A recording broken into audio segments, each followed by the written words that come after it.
बहुत सारे सवाल आपके जहन में होंगे। उन सवालों में से एक सवाल कि अगर बैन लगा तो फिर क्या होगा, क्या पैसे डूब जाएंगे? पहला महत्वपूर्ण सवाल। दूसरा सवाल ये कि क्रिप्टो में निवेश करने वालों का अब क्या होगा, सरकार अब क्या करने वाली है? क्रिप्टो करेंसी पर पूर्ण प्रतिबंध क्या संभव है? हम एक्सपर्ट से पूछेंगे क्रिप्टो करेंसी पर क्या संभव है कि पूर्ण प्रतिबंध लगा दिया जाए आज के दौर में, और क्रिप्टो पर बैन लगेगा या फिर नए नियम बनेंगे?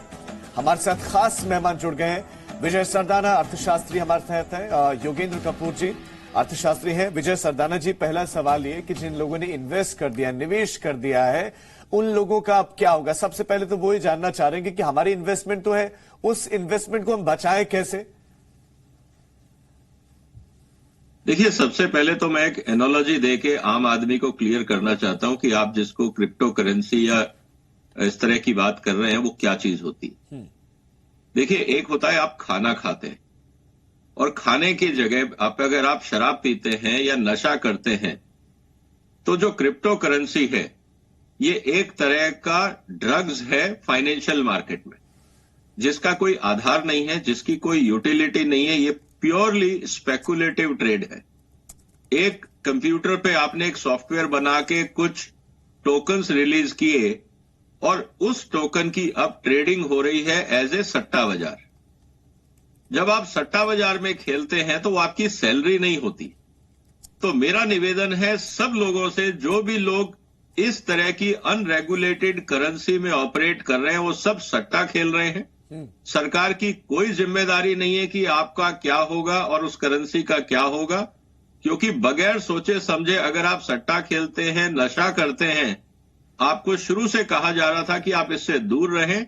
अब ये कानून आ रहा है इसको बैन करने के लिए, जो बहुत अच्छी बात है, क्योंकि करेंसी का वर्ड क्या होता है? करेंसी होती है जो एक्सचेंज करने में काम आती है। हाँ। लेकिन सट्टा बाजार में कुछ एक्सचेंज नहीं होता, वहां करेंसी के अगेंस्ट करेंसी ट्रेड होती है। आप डॉलर के अगेंस्ट या बिटकॉइन के अगेंस्ट आप रुपए से खरीद रहे हैं, किसी के पास है, दूसरा उसको खरीदना चाहता है, आप उसको बेच देते हैं, बीच में जो ब्रोकर है वो अपना कमीशन ले लेते हैं। तो कुल मिला के हमें समझना होगा कि जो बिटकॉइन है इसकी इकोनॉमिक यूटिलिटी जीरो है, क्योंकि इसको कुछ रेगुलेट नहीं कर सकता। करेंसी हमेशा अगर इकोनॉमिक दृष्टि से देखें तो उसके पीछे कोई गारंटर या उसके पीछे कोई इकोनॉमिक आधार होता है।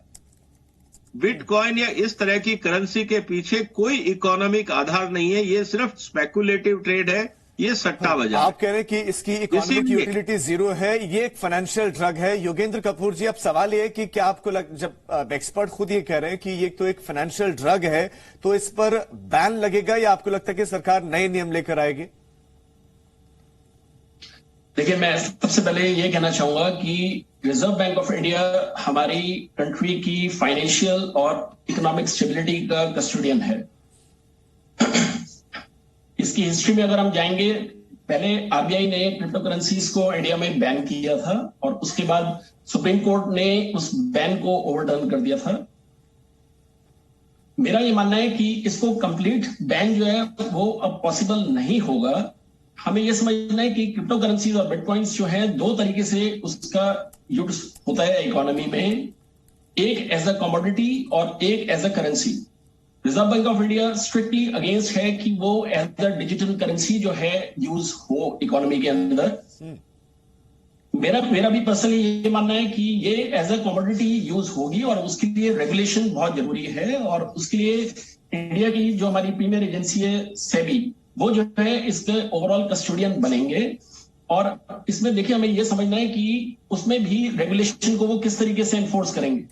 इसमें सबसे जरूरी ये हो जाएगा कि जो हमारी क्रिप्टो एक्सचेंजेस हैं उनको जो है एक जब तक प्रॉपर ड्यू डिलिजेंस प्रोसेस को अडॉप्ट नहीं करेंगे और एक साथ में केवाईसी नहीं करेंगे ऑफ इंडिविजुअल ट्रेड जो वहां पे होती है, तो उस तक मेरा ये मानना है तब तक जो है एक प्रॉपर कंट्रोल नहीं हो पाएगा। तो बहुत जरूरी है कि एक proper due diligence processes establish हो, और केवाईसी जो है वो बहुत स्ट्रांग होना चाहिए, और उसके बाद जो है एक रेगुलर मॉनिटरिंग उसका होना जरूरी है बाय वे ऑफ उसके लिए उनको एक regular returns as well as compliances जो है वो क्रिप्टो एक्सचेंजेस को करनी होंगी, जिसको ओवरऑल सेबी जो है वो मॉनिटर करेगी। यानी कि आप ये मान रहे हैं कि पूर्ण प्रतिबंध नहीं बल्कि कुछ नियम कायदे इसको लेकर लागू किया जा सकता है। लेकिन विजय जी, अभी बड़ा सवाल ये है कि अगर बैन लग जाता है तो उस परिस्थिति में क्या जिन युवाओं ने इन्वेस्ट कर दिया क्या उनके पैसे डूब जाएंगे? और अभी अगर मौका है, जब तक ये कानून नहीं बनता तो तब तक क्या वो अपने पैसे बचा सकते हैं? क्या कुछ ऐसा है कि वो अपना पैसा किसी जरिए से बचा सके, इन्वेस्टमेंट बचा सके? देखिए, निश्चित रूप से जो लोग इसमें इन्वेस्ट कर रहे हैं, जैसे हर बिजनेस में होता है, अगर आप किसी भी चीज में पैसा लगाते हैं और आप बगैर सोचे समझे कोई काम करते हैं, तो आप ये नहीं कह सकते कि आपकी मूर्खता की जो आउटपुट है वो सरकार और समाज उठाए। आपको गाइड किया जा सकता है, आपको बताया जा सकता है। आरबीआई के इंस्ट्रक्शंस थे। अब ये तो सुप्रीम कोर्ट ने किस वजह से आरबीआई के डिसीजन में, इकोनॉमिक डिसीजन में इंटरफियर किया और किन लोगों को फायदा पहुंचाने के लिए किया, वो सुप्रीम कोर्ट बेहतर जानता है। लेकिन हर एक इकोनॉमिक सिस्टम के पीछे एक आधार होता है, और मुझे लगता है कि जब करेंसी की बात आती है इस देश में और हर देश में, central bank is the only authority, क्योंकि उसको करेंसी मैनेज करनी है इकोनॉमिक नीड्स के हिसाब से। तो अगर थर्ड पार्टी, चाहे वो जुडिशरी भी हो, अगर वो किसी तीसरे रेगुलेटर के काम में इंटरफियर करती है विदाउट गिविंग जस्टिफिकेशन, तो मुझे लगता है ये ट्रेंड अच्छा नहीं है। फिर तो हर आदमी इंटेलिजेंट है, फिर आरबीआई की जरूरत क्या है? तो मेरा ये कहना है कि इस बात को हमारे यूथ को समझना होगा कि आप एक नशे की लत में लग गए हैं। ये डी एडिक्शन का प्रोसेस है। आप अपने पैसे निकालिए। ये जो जिसको मैं कहता हूं कि ये फाइनेंशियल ड्रग है, इससे आप बाहर आइए। और जो भारत सरकार का कानून सम्मत, जो भी भारत सरकार करेंसी निकालेगी वो कुछ सोच समझ के निकालेगी। उसके पीछे एक गारंटर या रेगुलेटर होगा, उसके पीछे कोई आधार होगा। आप ग्रीड में, आप लालच में, आप नशे की लत में अगर हैं, तो इसका खामियाजा आप ही को उठाना पड़ेगा। आप उसमें सरकार और समाज को दोष नहीं दे सकते। पैसा आपका है, सोच समझ के आपको काम करना है। आप अपनी मूर्खता और अपने लत के लिए या नशे के लिए आप ये नहीं कह सकते कि समाज और सरकार आपकी मूर्खता की कीमत उठाए। ये ना होना चाहिए। और जिन लोगों का नुकसान होता है होने दीजिए। कुछ लोग हमारे देश में बिना हाथ पैर जलाए सीखते नहीं है।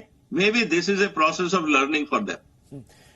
लेकिन एक बड़ा सवाल ये है कि अगर इस तरह का प्रतिबंध था तो क्या ये पहले नहीं लगा देना चाहिए था, ताकि इन्वेस्टमेंट जो थी वो लोग इतना इन्वेस्ट नहीं करते। बहरहाल आप दोनों का, विजय सरदाना जी और योगेंद्र कपूर जी, बहुत शुक्रिया इस जानकारी के लिए। तो क्रिप्टो करेंसी में जिन लोगों ने इन्वेस्ट किया है, क्रिप्टो करेंसी में बड़ी गिरावट दर्ज की गई। अब तक 29% की गिरावट रिकॉर्ड की गई है। बहुत बड़ी खबर है। Presenting B news app available on Google Play and app store. Download it now.